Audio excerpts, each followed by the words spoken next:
चला तर मग विद्यार्थी मित्र आज नवीन व्हिडिओला सुरुवात करू. आजच्या या व्हिडिओमध्ये हे उजळणी वजच विज्ञान किंवा सायन्स मधले व्हिडिओ आहेत हे लक्षात ठेवा. खऱ्या अर्थानं आपण ज्यावेळेला आपली शाळा सुरू केली त्यावेळेला आपण हे सगळे चॅप्टर वाईज जे व्हिडिओज आहेत खऱ्या अर्थानं आपण तुमच्यासमोर सादर करू.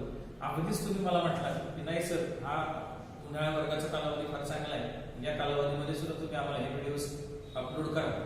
तर आपण आत्ताच जरी तुमची इतर विषयांचे तास रोज होत असले तरी तुमची मागणी जर झाली तर निश्चितपणाने विद्यार्थी मित्र आपण आपल्या धड्याला हे उन्हाळी वर्गाचं टाइम टेबल सोडून इतर वेळेमध्ये मी तुम्हाला हे व्हिडिओ अपलोड करत जाईन. तुम्हाला हवं असेल त्या वेळेला तुम्ही ती व्हिडिओ युट्यूबवर पाहू शकता, डाउनलोड करूनही ठेवू शकता, वारंवार सुद्धा पाहू शकता. तुमच्या फक्त रिक्वायरमेंट्स माझ्याकडे घेणं गरजेचं आहे. चला आज आपण पाहूया एमकेएस आणि सीजीएस युनिट्स जे आहेत, दोन पद्धती आहेत. एमकेएसचं स्टँडर्डायझेशन एसआय युनिट आणि सीजीएस सिस्टीम. ह्या युनिट्सची सिस्टीम नेमक्या काय आहे आणि एकच फिजिकल क्वांटिटी घेतल्यानंतर तिची जी युनिट्स आहेत, मग एमकेएस मधलं असेल किंवा सीजीएस मधलं असेल, हे नेमकं काय असतं आणि त्यांच्यामध्ये रिलेशन्स काय असतात. एक एक एक एक फिजिकल क्वांटिटीज पासून आपण म्हणजे बेसिक फिजिकल क्वांटिटीज पासून सुरुवात करू आणि डिराइव्ड पर्यंत जाऊया, म्हणजे किमान आपल्याला या सगळ्या बाबीची ओळख होऊन जाईल.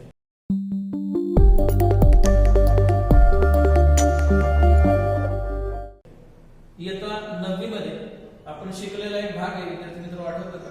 फिजिकल क्वांटिटीज मध्ये स्केलर आणि वेक्टर हा टाइप आहेच आहे. त्यातला डिस्टन्स नावाची पहिली फिजिकल क्वांटिटी आपण विचारात घेऊया, जी स्केलर आहे, आणि डिस्प्लेसमेंट नावाची आहे ती वेक्टर आहे. बऱ्याच विद्यार्थ्यांना या दोन फिजिकल क्वांटिटीज मधला फरक कळत नाही. चला समजावून घेऊया.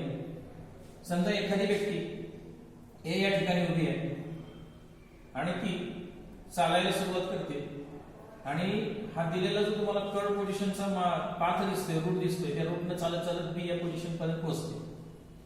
त्यावेळेला आपल्याला इथं डिस्टन्स म्हणजे काय आणि डिस्प्लेसमेंट म्हणजे काय हे समजावून घेणं गरजेचं आहे.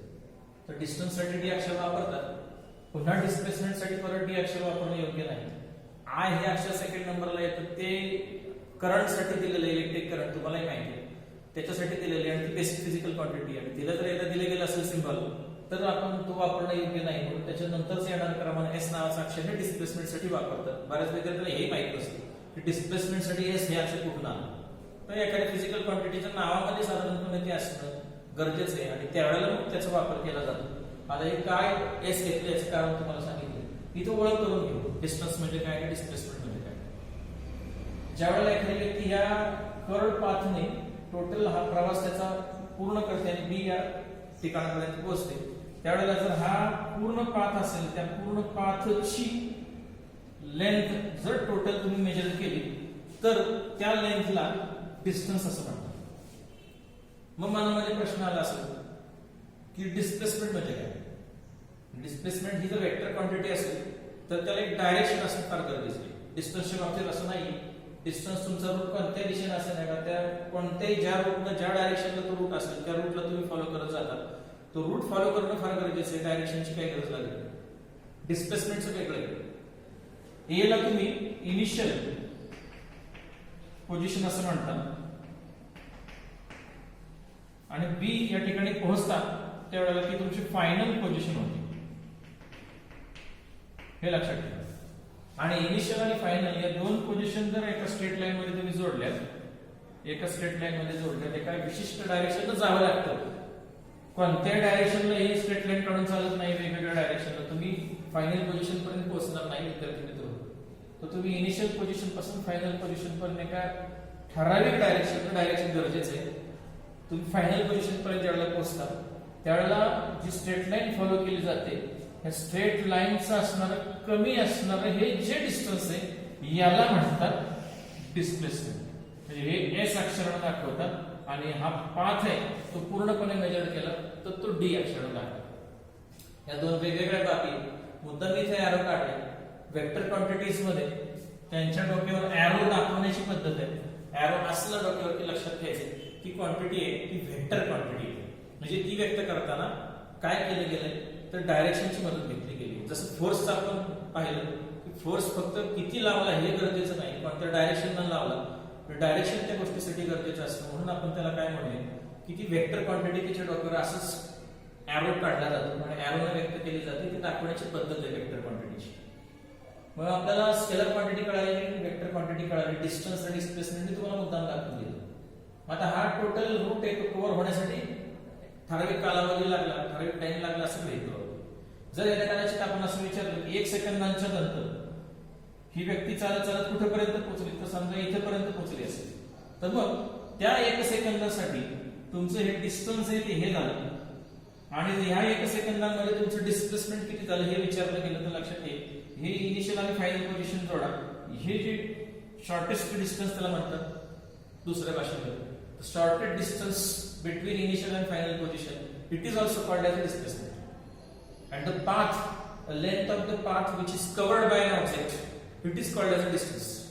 म्हणजे डिस्टन्स आणि डिस्प्लेसमेंट ह्या दोन वेगळ्या बाबी आहेत लक्षात ठेवा. बऱ्यापैकी जर रूट स्ट्रेट लाईन मध्ये नसेल तर 100% डिस्टन्सची क्वांटिटी जास्त होते आणि डिस्प्लेसमेंट ही क्वांटिटी कमी होते. तुम्हाला लक्षात ठेवा या दोन्ही क्वांटिटी जर सेम भराव्या असं वाटत असेल तर तुम्हाला ए या ठिकाणापासून बी या ठिकाणापर्यंत जायचं असेल तर स्ट्रेट लाईन फॉलो करावी लागेल.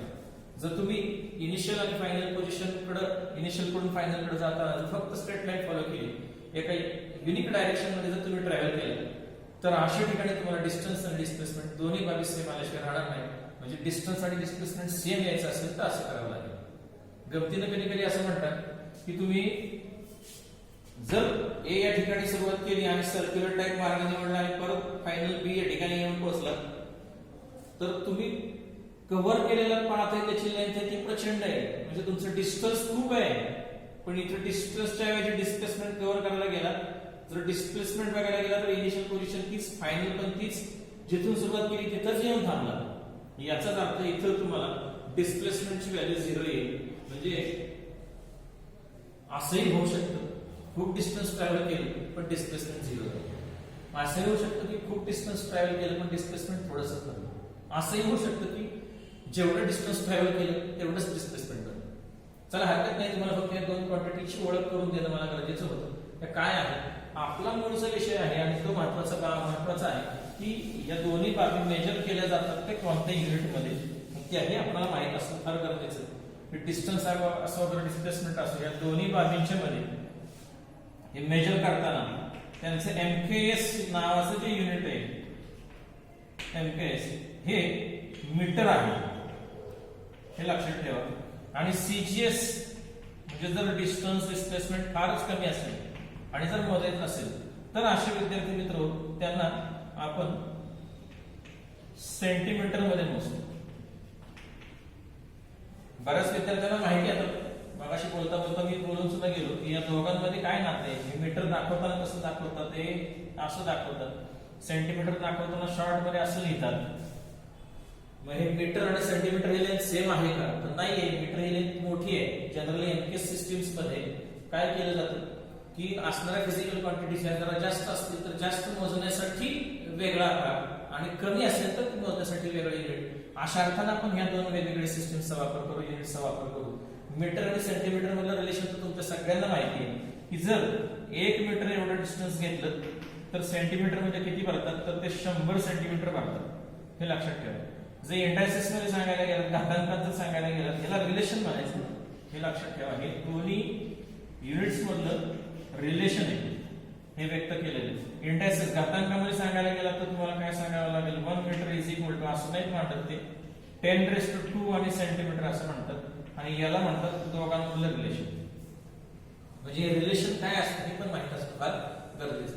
गमतीनं मी कधी कधी वर्गामध्ये विचारताना विचारतो विद्यार्थी मित्र तर खरंच तुम्हाला मीटर म्हणजे काय माहित असेल.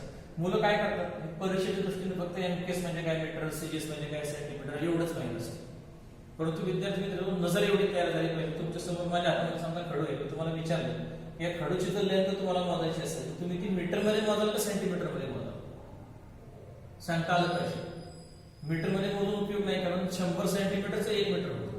म्हणजे ही मोजली पाहिजे, मेजर केली पाहिजे सेंटीमीटर मध्ये. मग मीटर मध्ये काय मोजावं हे पण कळलं पाहिजे.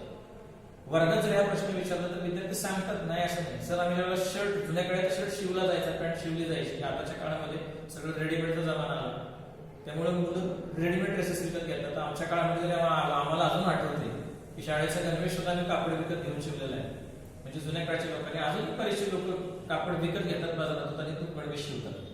मी जेंट्स लोकांना विचारतो की तुम्ही म्हणजे बघा, पुरुषांना सुद्धा हे माहित नसतं की तुम्ही जो अंगामध्ये शर्ट घालतात त्याचं कापड बाजारामध्ये आणायला गेलं तर तुमचं ह्या शर्टचं कापड लागतं की तुम्हाला भेटेल.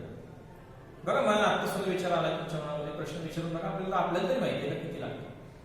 पॅन्ट आपण जे वापरतो त्याला कापड किती लागतं, किती मीटर लागतं. म्हणजे सायन्स हे गाडीला जागा भरणं, फिलिंग द ब्लँक्स, त्याची युनिट्स पाठ करणं, एक मार्काला येतं म्हणून त्याला टिक मार्क करणं, अशा दृष्टीने जर या विषयाकडे बघायला गेलं तर तुमचं काही खरं नाही मित्र. आपणाला हा विषय बाय हार्ट समजला पाहिजे. व्यवहारात काय चालतं त्याही गोष्टी आपल्याला सब्जेक्ट बरोबर माहित पाहिजे, त्याचं नॉलेज पाहिजे.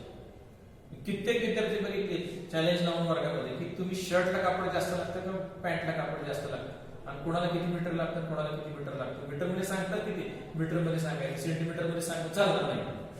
शर्ट आणि पॅन्टचं कापड करा बरं विचार तुम्हाला, पॅन्टला कापड जास्त लागतं का शर्ट शिवायला कापड जास्त लागतं. कसं कळेल तुम्हाला कोणत्याला कापड जास्त लागतं. बरोबर आहे, तुमच्या मनात काय, माझ्या मनात सुद्धा तोच विचार, तुमच्या मनात सुद्धा तोच विचार.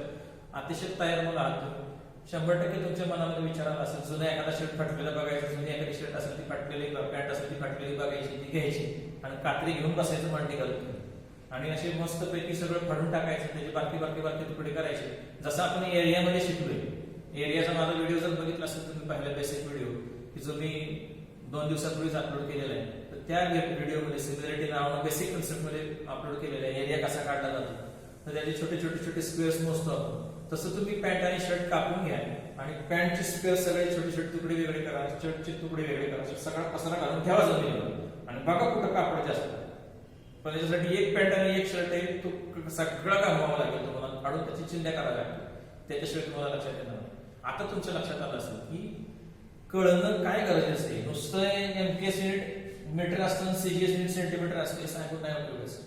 तुम्हाला आता जरी विचारलं तुमच्या हातामध्ये जे 10वीचं पुस्तक आहे सायन्स, त्याची लांबी किती, रुंदी किती, लेंथ किती, ब्रेड किती सेंटीमीटर मध्ये सांग, नजरेवर सांग. नजरेवर सांगता आली पाहिजे विद्यार्थी मित्र. अजूनही आपल्याला सांगता येईल, उंची अजून सुद्धा आपण फुटामध्ये मोजतो तरी सांगता येत नाही किती असते, फूट किती, इंच किती, याचे रिलेशन सांगता येत नाही. म्हणजे ह्याही गोष्टी लक्षात ठेवा. आपली नजर एवढी तयार झाली पाहिजे की आपली ही जी सगळी मेजरमेंट्स असतात ती नजरेवर आपल्याला सांगता आली पाहिजे, समोरची वस्तू बघितली की सांगता आली पाहिजे. ज्या वर्गात आपण शिकतो त्या वर्गाचा एरिया किती आहे हे सांगता आलं पाहिजे. तो जनरली स्क्वेअर फीट मध्ये मोजतात. आज बाजारपेठेमध्ये एखादं घर विकत घ्यायला गेलं तरी तुम्हाला माहिती आहे किती स्क्वेअर फीट मध्ये तुम्हाला मिळतात. आपल्या वाईमध्ये किमान एक स्क्वेअर फुटाचा दर 3,000 पासून ते 5,000 पर्यंत लोकेशन भरून टाकतात. एक फ्लॅट आज विकत घ्यायचा म्हटलं तर विद्यार्थी मित्र तुम्हाला सिंगल एक साधा फ्लॅट विकत घ्यायचा म्हटलं तर 600 स्क्वेअर फूट फ्लॅट विकत घ्यावा लागतो. आणि एका स्क्वेअर फूटची किंमत जर आपण असं वेळ धरून चालत 3,000 रुपये स्क्वेअर फूट असेल ते मल्टिप्लिकेशन एवढं येते. याचा अर्थ हे 18 लाख रुपये होतात. म्हणजे 18 लाख रुपये आपल्याला पाहिजे त्यावेळेला जाऊन आपण 1 BHK चा फ्लॅट घेऊ शकतो. आपण ज्या वर्गात शिकतो त्या आपल्या शाळेमध्ये इमारतीमधले प्रत्येक खोली 600 काय घेऊन बसले त्याच्यापेक्षा जास्त स्क्वेअर फूट आहे. मग एवढ्या खोलीत आपला संसार होऊ शकेल का याचाही विद्यार्थी मित्र आपण विचार करा. मी दरवर्षीच्या बॅचला ह्या बाबी सांगत असतो. प्रॅक्टिकली विचार करा. हे नुसतं डिस्टन्स डिस्प्लेसमेंट येतं पाठ झालं असं नको. तर याचा व्यवहार उपयोग करा. यदा कदाचित उद्या वेगळं राहायची वेळ आली तर याकडे बघा. हे जमणं शक्य आहे का? एवढं किंमत घालून घर घेणं शक्य आहे का? त्यासाठी नोकरी किती करणं शक्य आहे? किती पगाराची नोकरी पाहिजे? एवढे बँकेतून कर्ज घेतलं तर त्याचा 25,000 रुपये महिन्याला हप्ता बसतो. हे व्यावहारिक नॉलेज पाहिजे विद्यार्थी तर ह्या सगळ्या गोष्टी कळतील. मग एवढा याच्यापेक्षा पगार किती लागेल तुम्हाला हे कटिंग करायचं असेल तर मग घर कसं चालवायचं हे व्यवहार ज्ञान आलं विद्यार्थी. जोपर्यंत सायन्सना व्यवहाराची जोड देत नाही तोपर्यंत तुमच्या शिक्षणाला काही अर्थ नाही. हे पण लक्षात ठेवा.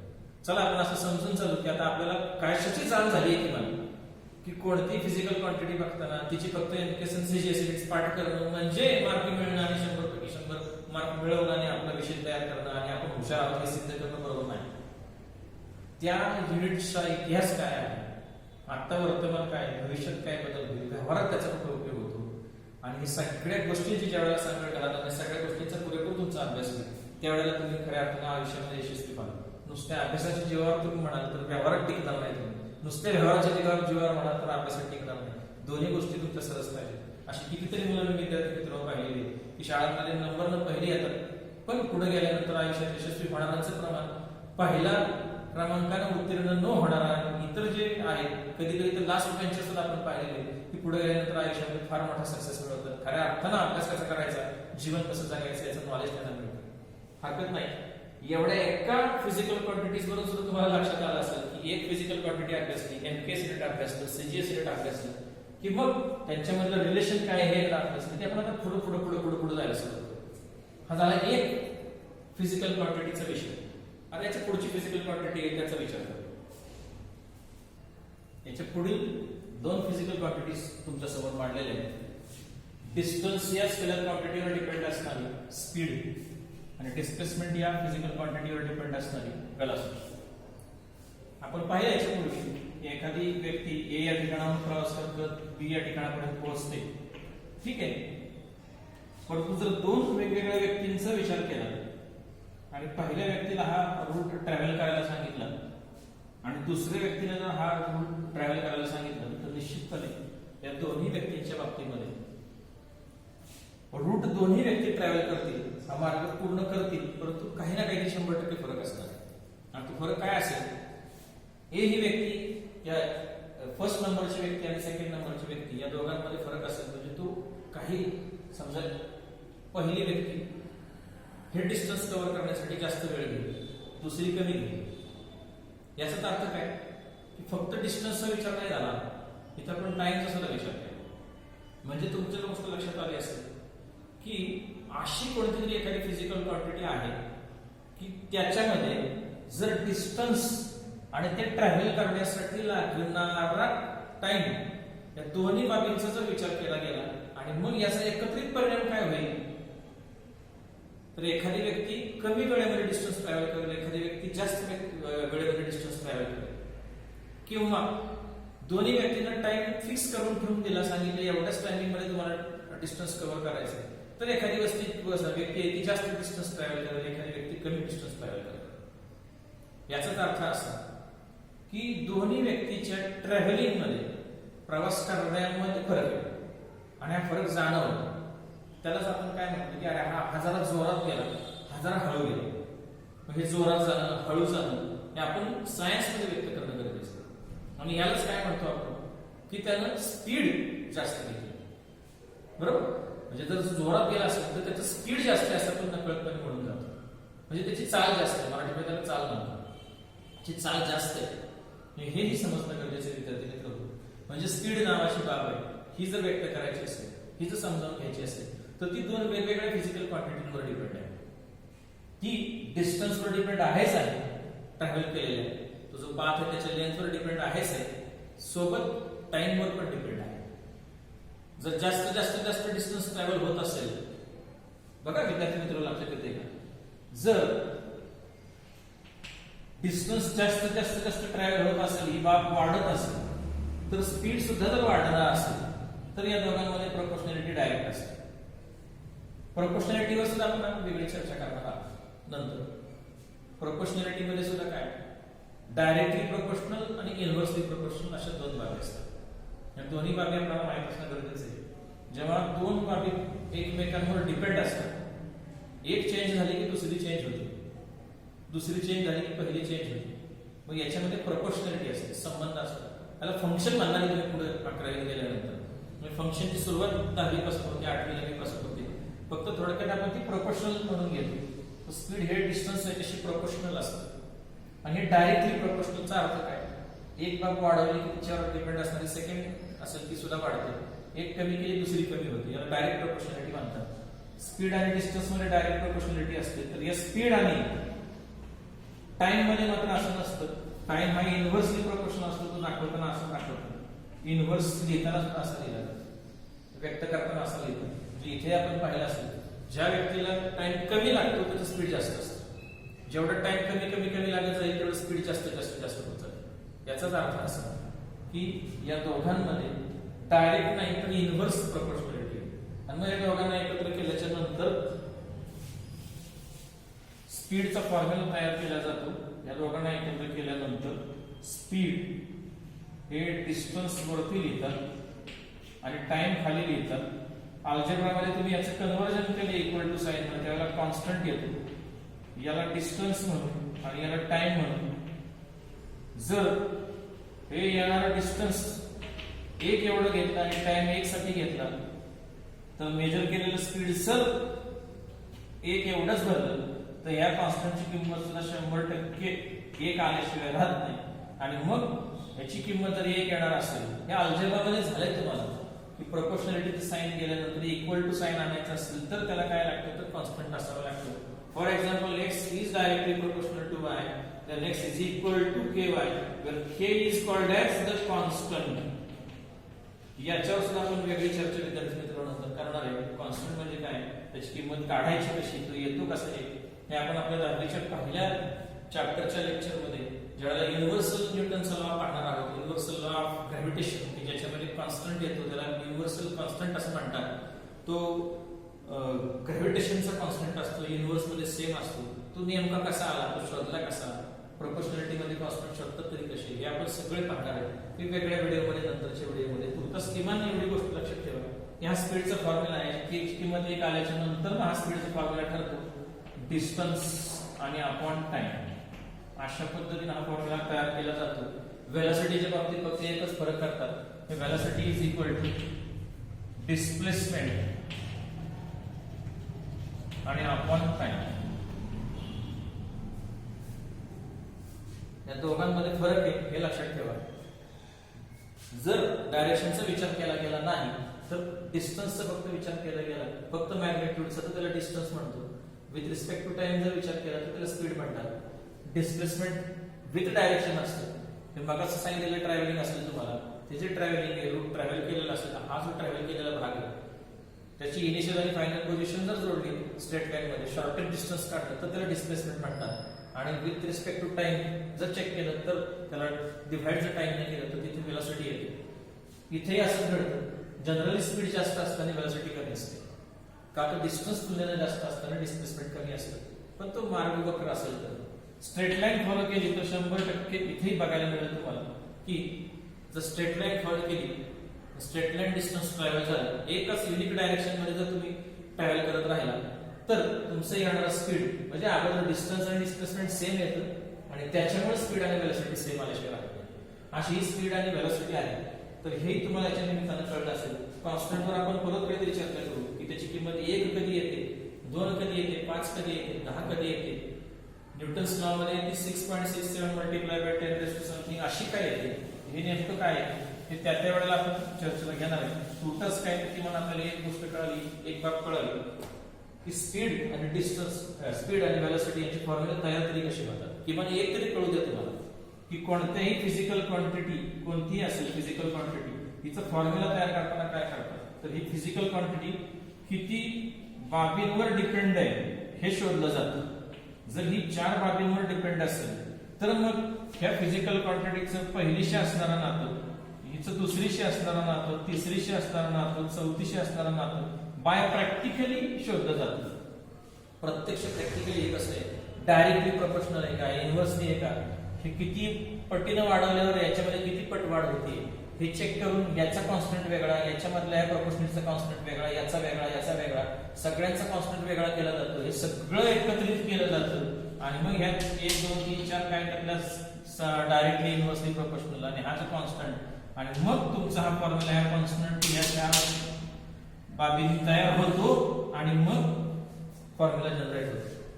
म्हणजे एखादी फिजिकल क्वांटिटी आहे तिचा फॉर्म्युला जनरेट होताना कोणती प्रोसेस वापरली जाते ती प्रोसेस फार महत्वाची.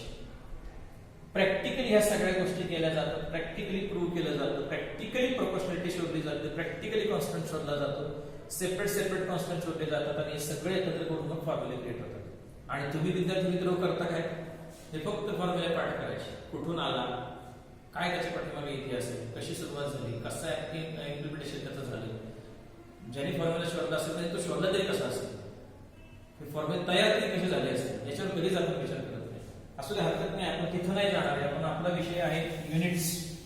आपण पुढच्या फिजिकल क्वांटिटीचे युनिट्स पाहतोय, त्याच्यामधलं स्पीड आणि वेलोसिटी युनिट काढायचं असेल तर फॉर्म्युला गरजेचं आहे विद्यार्थी मित्र. बिगर फॉर्म्युलाच आपल्याला युनिट काढता येणं शक्य नाही.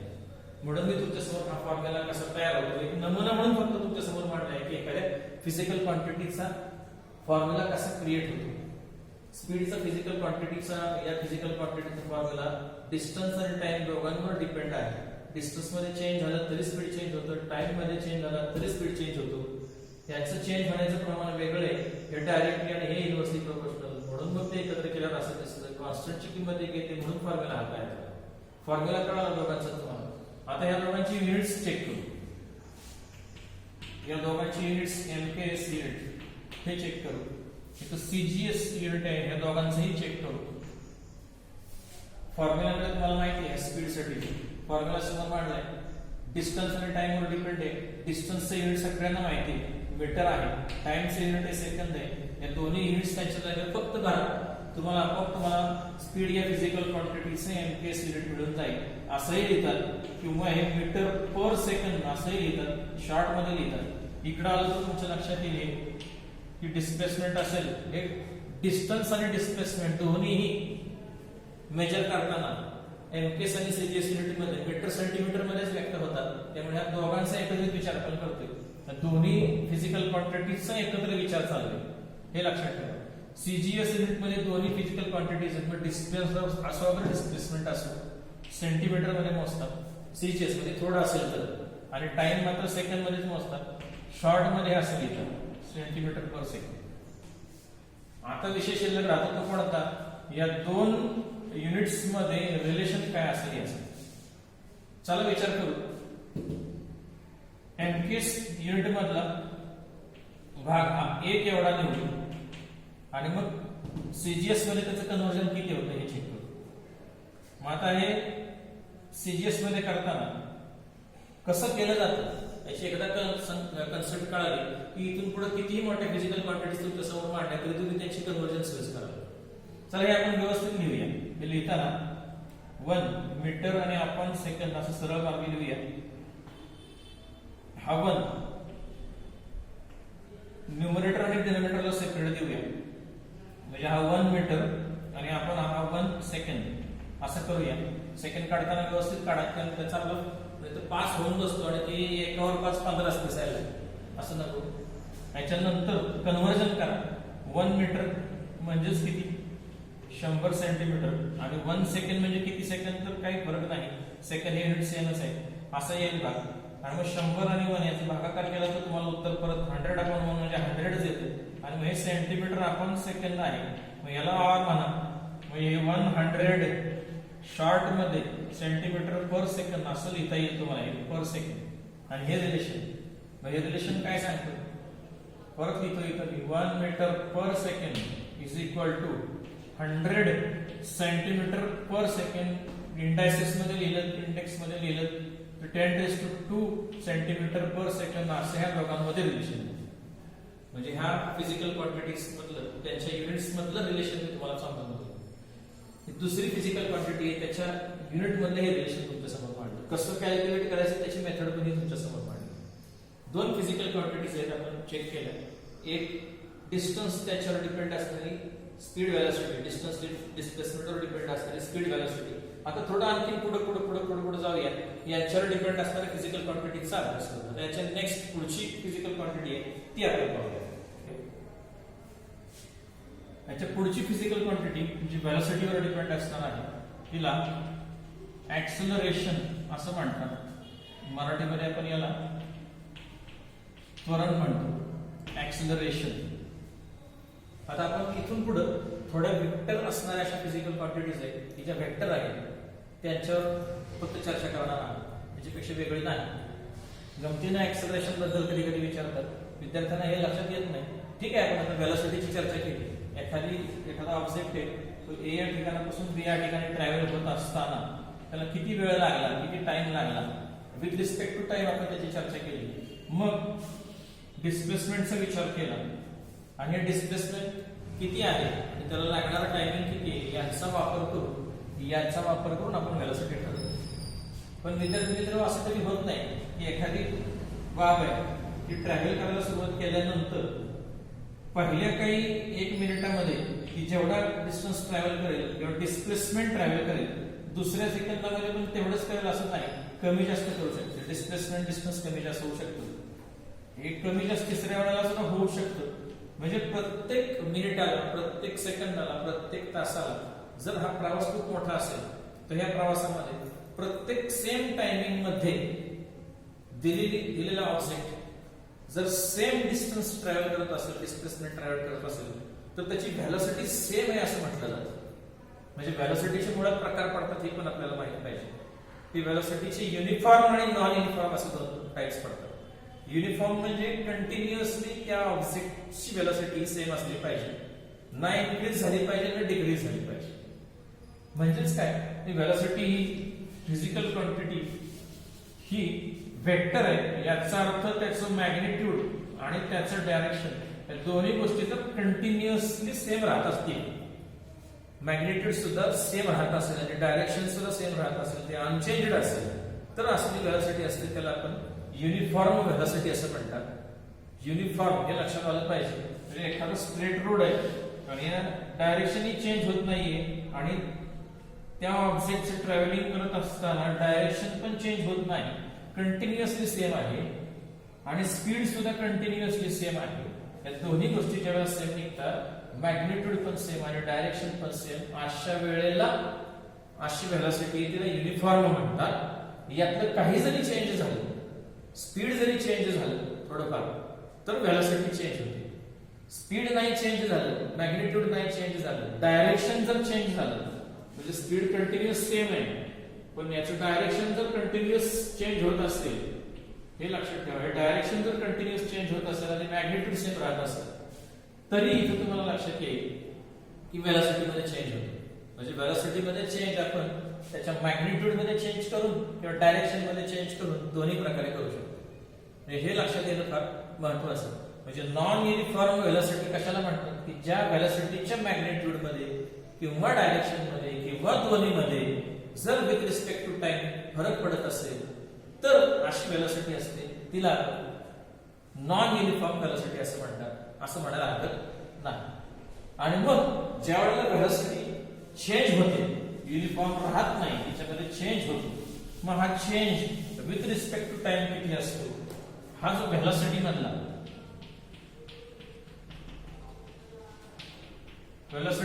Change with respect to time किती असतो हे शोधणं म्हणजेच काय, तर ऍक्सेलरेशन शोधणं.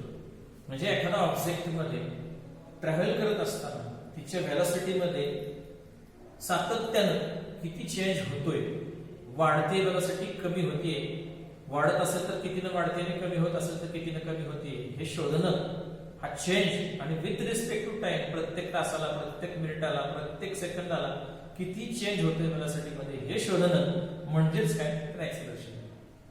ऍक्सेलरेशन म्हणजेच काय हे माहिती आहे तुम्हाला. एखादी गाडी असेल, आपण टू व्हीलर बाईक चालवतो, त्याला उजव्या हाताला आपण मूठ असते, तिच्यावर हात पकडतो आणि ज्यावेळेला ती मूठ पिळतो अपवर्ड डायरेक्शन, त्यावेळेला त्या गाडीचा स्पीड वाढतो. हा क्लच सोडल्याशिवाय वाढत नाही, ही गोष्ट वेगळी.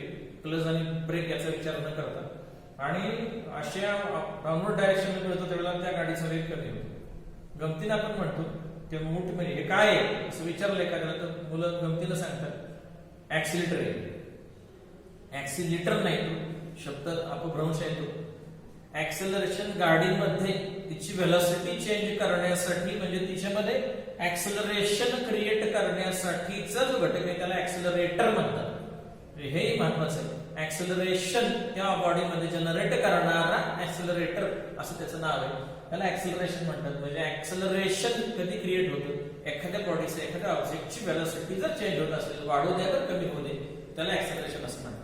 हे लक्षात ठेवा. तेव्हा त्याच्यामध्ये ऍक्सेलरेशन येते. म्हणजे ऍक्सेलरेशन दोन प्रकारचं असतं, दोन काही तीन प्रकारचं सुद्धा असतं. जर व्हेलॉसिटी मध्ये चेंजच नाही झाला तर असं ऍक्सेलरेशन झिरो असतं. व्हेलॉसिटी वाढत गेली तर असं ऍक्सेलरेशन हे पॉझिटिव्ह ओळखलं जातं. आणि व्हेलॉसिटी जर कमी होत गेली तर ते निगेटिव्ह ऍक्सेलरेशन, त्याला डिसलरेशन असं सुद्धा म्हणतात. याच्या अजून आपण पुढे जाऊन व्हिडिओमध्ये अभ्यास करणारच आहोत. मूळ कन्सेप्ट काय आहे तुम्हाला सांगितली.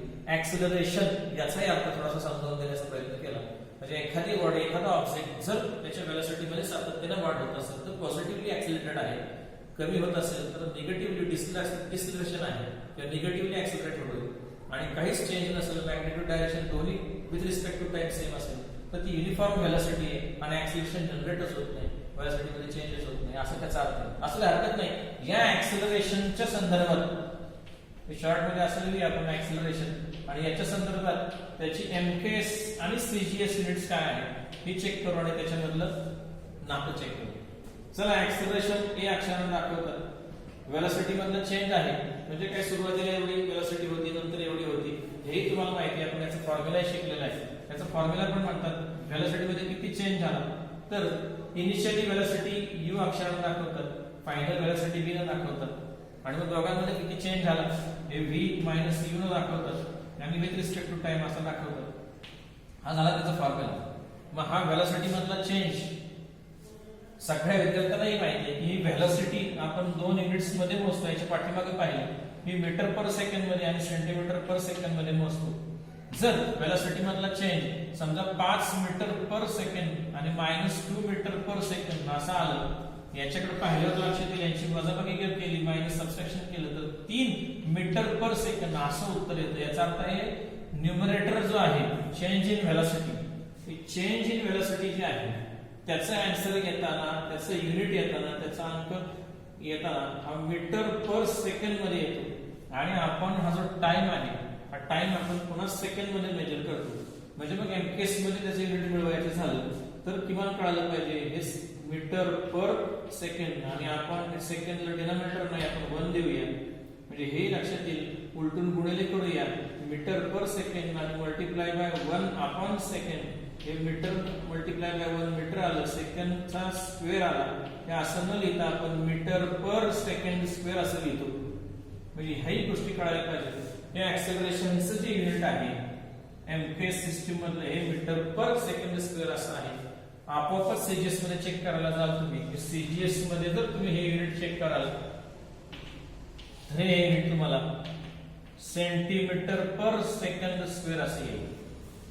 मग आता यांच्यामधलं रिलेशन तुम्हाला जर पाहायचं असेल तर हे रिलेशन परत त्याचप्रमाणे आपण पाहूया, वेगळं काही नाही. याच पद्धतीने आपण हे रिलेशन पाहणार आहोत. हे समजतंय का पाहूया.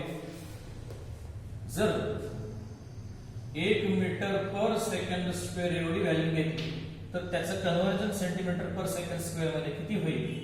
तर ही पद्धत आता तुम्ही जवळून शिकलाय, अनुभवलाय, कसं लिहायचं हे तुम्हाला आता माहित झालंय. हे पद्धत लक्षात ठेवा. 1 सेकंड स्क्वेअर हे लिहिताना 1 मीटर आणि हा सेकंड स्क्वेअर लिहिताना 1 सेकंड मल्टिप्लाय बाय 1 सेकंड असं येतं. आणि आता कन्व्हर्जन तुम्ही करा. हे 1 मीटर म्हणजेच किती, तर 100 सेंटीमीटर, आणि तळाला तर काय 1 सेकंड म्हणजे पुन्हा 1 सेकंड स्क्वेअर एवढंच येणार, त्यात फरक पडत नाही. 100 डिवाइडेड बाय 1 याचा जर विचार केला तर हे उत्तर परत 100 आलं, आणि सेंटीमीटर वर आहे आणि छेदस्थानी सेकंड स्क्वेअर आहे म्हणजे असं आलं. हे कन्व्हर्जन असं येते, हे लक्षात ठेवा. म्हणजेच काय, तर 1 metre per second square is equal to 100 centimetre per second square असं ऍक्सिलरेशनच्या 2 युनिट मध्ये रिलेशन आहे. इंडायसेस मध्ये 10⁻² सेंटीमीटर पर सेकंड स्क्वेअर असं नातं याच्यामध्ये आपण शोधून काढलं. अशा अर्थाने आपण ऍक्सिलरेशनच्या दोन्ही युनिट्स मध्ये असणारं नातं, ऍक्सिलरेशन म्हणजे काय, ते कसं क्रिएट होतं, याही बाबीचा आपण अभ्यास केला. याच नंतर याच्या पुढचं एक अजून युनिट आहे, अजून एक फिजिकल क्वांटिटी, तिची चर्चा करू. हे स्क्रीनशॉट वेळोवेळी काढून ठेवत जा. कसं शोधलं जातं, रिलेशन्स कसे असतात, कारण रिलेशनवर कळलेल्या जागेचा प्रश्न येतात की याचं 1 असलं युनिट एमकेएस सिस्टीम आणि सीजीएस सिस्टीम मध्ये ऍक्सिलरेशनचे काय रिलेशन आहे, काय नातं आहे, हे 1 घेतल्यावर हे किती भरतं हे माहित असणं गरजेचं आहे. चला आता थोडं आणखीन एका वेगळ्या बाबीचा स्टडी करू, की आणखीन एक त्याच्यापेक्षा वेगळी असणारी फिजिकल क्वांटिटी विचारात घेऊ, आणि मग तुमच्या लक्षात येईल विद्यार्थी मित्र याच्यानंतर ऍक्सिलरेशनवर डिपेंड असणारी मुद्दाम आपल्या ओळखीची की जिचा अभ्यास इथून पुढे करायचा आपल्याला, तिचं नाव आहे फोर्स. आणि हे डिफाईन करताना तुम्हालाही माहिती आहे की 2 बाबींवर डिपेंड आहे, मास आणि ऍक्सिलरेशन. आणि याचा फॉर्म्युला सुद्धा असाच आहे, force is equal to F is equal to M into A, असा फोर्सचा फॉर्म्युला आहे. हा फॉर्म्युला तुम्हाला इयत्ता 9th स्टँडर्ड मध्ये न्यूटन सेकंड लॉ जो आहे, या एखाद्या ऑब्जेक्टवर एखाद्या बॉडीवर जर फोर्स अप्लाय केला तर तो अप्लाय केलेला फोर्स हा त्या बॉडीमध्ये असणारा जे मोमेंटम आहे त्याच्यात होणारा जो चेंज आहे, तो change with respect to time जेवढा होईल तो प्रपोर्शन मध्ये असतो असं सांगणार सेकंड लॉ आहे. आता आठवत नसेल याला कदाचित, न्यूटन सेकंड लॉ उघडून बघा. आणि त्याच्यामध्ये तुम्हाला फोर्सचा फॉर्म्युला कसा डिटेक्ट केला गेलाय, कसा मांडलाय न्यूटन, तो शोधून कसा काढला हे तुम्हाला त्याच्यामध्ये दिलेलं आहे. सध्या तर आपण या फोर्सचा जो फॉर्म्युला आहे मास इंटू ऍक्सेलरेशन याचा वापर करूया आणि या फोर्स साठी असणारा एमकेएस युनिट कोणता आहे फोर्सचं आणि सीजीएस पद्धतीमधलं युनिट कोणतं आहे आणि या दोघांमध्ये काय रिलेशन आहे हे शोधण्याचा प्रयत्न करू. चला तर मग हा फॉर्म्युला मांडून घेऊया एमकेएस युनिट साठी, सीजीएस युनिट साठी सुद्धा मांडून घेऊया. आणि आता तुमच्या लक्षात आलं असेल की फॉर्म्युला माहित असल्याशिवाय आपल्याला युनिट शोधता येत नाही. चला एमकेएस युनिट साठी मासचं युनिट काय आहे, हे किलोग्रॅम आहे. ऍक्सेलरेशनचं आत्ताच आपण शोधलं याच्या अगोदरच्या व्हिडिओमध्ये की जे मीटर पर सेकंड स्क्वेअर आहे. सीजीएस साठी चेक करा, मासचं युनिट आहे ग्रॅम, ऍक्सेलरेशनचं आहे सेंटीमीटर पर सेकंड स्क्वेअर. म्हणजे फोर्सची युनिट कोणत्याही फिजिकल क्वांटिटीचं युनिट तुम्हाला पाहिजे असेल तर तिथं फॉर्म्युला पहिल्यांदा डिराईव्ह होणं गरजेचं आहे. आज जोपर्यंत फॉर्म्युला तुम्ही डिराईव्ह करत नाही तोपर्यंत विद्यार्थी मित्र तुम्हाला त्याचं युनिट सांगता येणं शक्य नाही. म्हणजे फॉर्म्युला माहित आहे म्हणून तो फॉर्म्युला किंवा त्याच्यामध्ये असणाऱ्या ज्या फिजिकल क्वांटिटीज आहेत त्यांची युनिट्स रिप्लेस केली की तुम्हाला टोटल युनिट जे मिळतं ते मूळ फॉर्म्युलाचं मिळतं किंवा मूळ फिजिकल क्वांटिटीज मिळतं. चला हरकत नाही, दोन्ही फिजिकल क्वांटिटीज समोर मांडलेले आहेत. आता शोधायचं काय आपल्याला की या दोन्हीमध्ये रिलेशन काय. आता या दोन्हीमधलं रिलेशन शोधताना सुरुवात करू आपण 1 kilogram into metre per second square. ठीक आहे विद्यार्थी मित्र, याच्यामध्ये एक बाब अजून सांगायची राहिली ती कोणती, न्यूटनने याच्यावर अभ्यास केला होता त्याच्यामुळे फोर्सचं जे युनिट आहे आता आलेलं याला पुढे गेल्यानंतर न्यूटनच्या स्मरणार्थ न्यूटन हे नाव देण्यात आलं. म्हणजे kilogram into metre per second याला इथून पुढच्या कालावधीमध्ये न्यूटन किंवा फक्त एन या अक्षराने दाखवलं जाईल. म्हणजे फोर्सचं युनिट हे फोर्स या बाबीवर खूप मोठा रिसर्च न्यूटनने जगाला दाखवून दिला. त्याच्या स्मरणार्थ फोर्सचं युनिट हे न्यूटन एमकेएस पद्धतीमध्ये न्यूटन असं ओळखलं गेलं. आणि हे जे युनिट आहे याला डाईन असं नाव आहे, हे डाईन म्हणून ओळखलं जातं. थोडक्यात काय आपल्याला काय करणं अपेक्षित आहे तर ह्या न्यूटन आणि डाईन ही जी वेगवेगळी दोन युनिट्स आहेत याच्यामध्ये काय रिलेशन आहे हे शोधणं गरजेचं आहे. हे रिलेशन जर शोधायचं असेल तर आपल्याला सुरुवात करणं गरजेचं आहे की 1 न्यूटन म्हणजे किती डाईन होतात हे जर शोधायचं असेल तर सुरुवात करू आपण. 1 न्यूटन म्हणजे काय तर 1 kilogram into metre per second square. म्हणजे सरळ मांडा, हे 1 किलोग्रॅम इंटू मीटर वरती येईल आणि सेकंड स्क्वेअर खाली जाईल. म्हणजेच काय तर प्रत्येकाला सेपरेट किमती द्या. 1 किलोग्रॅम इंटू 1 मीटर आणि आपण सेकंड स्क्वेअर आहे 2 वेळा सेकंद आहे. हा सेकंद आणि हा सेकंद डबल घेतला मुद्दाम मी, खाली जागा नाही इकडे लिहित चालतो मी पुढच्या बाजूला, लक्षात येईल तुमच्यात आहे. 1 किलोग्रॅम सबस्टिट्यूट करा 1000 ग्रॅम हे कळालं पाहिजे, कारण किलोग्रॅम आणि ग्रॅम याच्यामध्ये रिलेशन माहित नसेल तर मग आपल्याला पुढची रिलेशन्स कळणार नाही. 1 किलोग्रॅम म्हणजे 1000 ग्रॅम. 1 मीटरचं कन्वर्जन करा, हे 100 सेंटीमीटर. छेदस्थानी मात्र असं काही नाही, सेकंदच आहे. म्हणजे 1 सेकंड आपण 1 सेकंद असा विषय येतो. म्हणजे हेच जर तुम्ही पुढे आणखीन वाढवलं तुमच्या लक्षात येईल. गुणाकार करून बघा सगळे नंबर्सचे मल्टिप्लिकेशन डिव्हिजन करून बघा. 1 2 3 0 आणि 2 5 0 याचा अर्थ काय झाला, हे 1 2 3 4 5 0 आली आणि मग हे युनिट पुढे तयार होईल gram into centimetre per second square. थोडक्यात काय तर यालाच डाईन म्हणतात. म्हणजे 1 2 3 4 5 याला डाईन असा शब्द आहे. म्हणजेच 1 न्यूटन बरोबर एवढे डाईन होतात. म्हणजेच थोडक्यात काय इंडायसेस मध्ये लिहायला गेला तर 1 newton is equal to 10⁵ dyne असं रिलेशन पाहायला मिळतं. म्हणजे हे 1 newton is equal to 10⁵ dyne असं रिलेशन मिळतं. आणि आता बऱ्याच दिवसानंतर विद्यार्थी तुम्हाला लक्षात आलं असेल की न्यूटन कशाला म्हणतात, डाईन कशाला म्हणतात. ही दोन युनिट्स आहेत फोर्स नावाच्या क्वांटिटीची. एक एमकेएस आहे, सीजीएस आहे. जास्त अमाऊंट मध्ये फोर्स अप्लाय झाला की न्यूटन मध्ये मोजतात, कमी अमाऊंट मध्ये फोर्स अप्लाय झाला तर डाईन मध्ये मोजतात. दोघांचं इंटर रिलेशन काय आहे हे रिलेशन दाखवणारा हा जो भाग आहे हा रिलेशन दाखवणारा भाग आहे, लक्षात ठेवा. हे कळतं का बघा विद्यार्थी मित्र, हा रिलेशन दाखवणारा भाग आहे. हे सूत्र कसं तयार केलं जातं, हे रिकाम्या जागेसाठी असतं. तुम्ही फक्त पाठ करून मोकळं होता की 1 न्यूटन इज इक्वल टू 10⁵ डायन कुठून आलं, कसं आलं, फॉर्म्युला काय होता, कसा फॉर्म्युला क्रिएट झाला, काय इतिहास आहे, असं सगळं तुमच्या समोर फळ्यावर मांडण्याचा प्रयत्न केलाय. अशाच पद्धतीने तुम्ही याच्या पुढच्याही फिजिकल क्वांटिटीज काढू शकता, ज्याच्यामध्ये वर्क डन आहे. वर्क डन की जे W अक्षरात दाखवलं जातं. याचा फॉर्म्युला पण फोर्स इंटू डिस्प्लेसमेंट आहे. याच्यात सुद्धा याची 2 युनिट्स आहेत, जूल आणि अर्ग. याच्यामध्ये 1 जूल इज इक्वल टू 10⁷ अर्ग हे नातं शोधतात.